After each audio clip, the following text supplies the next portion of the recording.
What's up guys? So part 2 tayo sa video nung kung paano magkaroon ng file sa Al Sabah Maternity Hospital.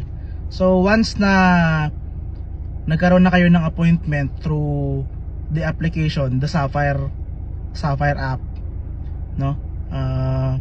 Pwede na kayong tumungo dun sa Al Sabah Hospital na kasama yung mga documents na nabanggit ko dun sa part 1. So pagdating nyo doon sa Al Sabah Maternity Hospital, sa OPD kayo pumunta, sa outpatient department, no?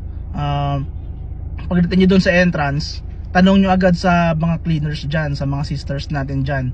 Magpa-assist kayo kung hindi nyo pa kabisado. Ituturo nila kayo kung saan na reception kayo pupunta.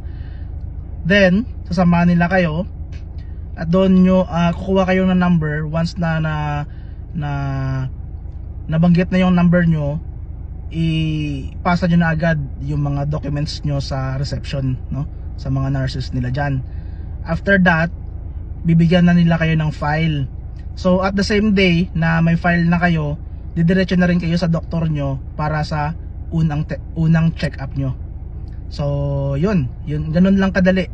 And after na check-up nyo, automatically bibigyan kayo ng next na appointment date kung kailan kayo babalik for the next check-up, hanggang sa mga anak na yung misis nyo, or hanggang sa mga anak ka na kung ikaw yung nagbubuntis.